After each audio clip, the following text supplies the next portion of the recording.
Genesis chapter 32. As Jacob started on his way again, angel of God came to meet him. When Jacob saw them, he exclaimed, "This is God's camp." So he named the place Mahanaim. Jacob sent gift to Esau. Then Jacob sent the messenger ahead to his brother Esau, who was living in the region of Seir in the land of Edom. And he told them, "Give this message to my master Esau. Humble greeting from your servant Jacob. Until now I have been living with Uncle Laban, and now I own cattle, donkey, flocks, and sheep, and goats, and many servants, both men and women. I have sent this messenger to inform my lord of my coming, hoping that you will be friendly to me." After delivering the message, the messenger returned to Jacob and reported, "We met your brother Esau, and he is already on his way to meet you with an army of 400 men." Jacob was terrified at the news. He divided his household, along with the flocks and herd and the camel, into two groups. He thought, "If Esau meet one group and attack it, perhaps the other group can escape." Then Jacob prayed, "O God of my grandfather Abraham and God of my father Isaac, O Lord, you told me, 'Return to your own land and to your relative,' and you promised me, 'I will treat you kindly.' I'm not worthy of all the unfailing love and faithfulness you have shown to me, your servant. When I left home and crossed the Jordan River, I owned nothing except a walking stick. Now my household filled two large camps. Oh Lord, please rescue me from the land of my brother Esau. I'm afraid that he is coming to attack me along with my wives and children. But you promised me, 'I will surely treat you kindly, and I will multiply your descendants until they become as numerous as the sand along the seashore, too many to count.' Jacob stayed where he was for the night. Then he selected this gift from his possession to present to his brother Esau: 200 female goats and 20 male goats, 200 ewes and 20 rams, 30 female camels with their young, 40 cows, 10 bulls, 20 female donkeys, and 10 male donkeys. He divided these animals into herds and assigned each to different servants. Then he told his servants, "Go ahead of me with the animal, but keep some distance between the herd."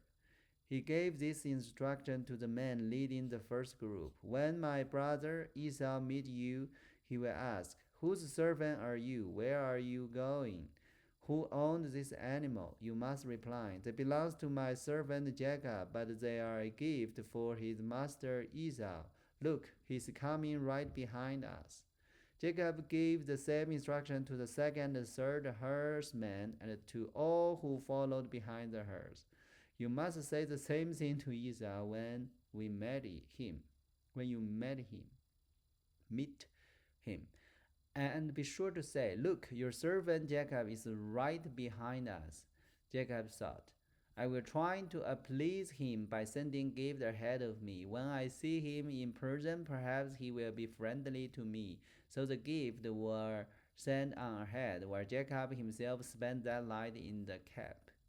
Jacob wrestled with God. During the night, Jacob got up and took his 2 wives, his 2 servants' wives, and his 11 sons, and crossed the Jabbok River with them. After taking them to the other side, he sent over all his possessions. This left Jacob all alone in the camp, and a man came and wrestled with him until the tongue began to break. When the man saw that he would not win the match, he touched Jacob's hip and wrenched it out of his socket. Then the man said, "Let me go, for the door is breaking." But Jacob said, "I will not let you go unless you bless me." What is your name? The man asked. He replied, Jacob. Your name will no longer be Jacob, the man told him. From now on you will be called Israel, because you have fought with God and with men and have won. Please tell me your name, Jacob said. Why do you want to know my name? The man replied. Then he blessed Jacob there. Jacob named the place Peniel, which means face of God, for he said, I have seen God face to face, yet my life has been spared.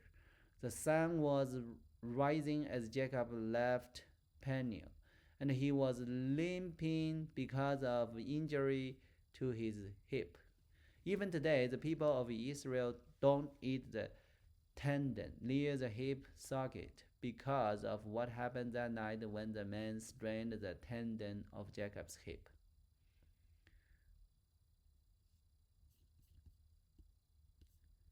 Genesis 33. Jacob and Esau make peace. Then Jacob looked up and saw Esau coming with his 400 men. So he divided the children among Leah, Rachel, and his two servants' wives. He put the servant wives and their children are at the front, Leah and her children next, and Rachel and Joseph last.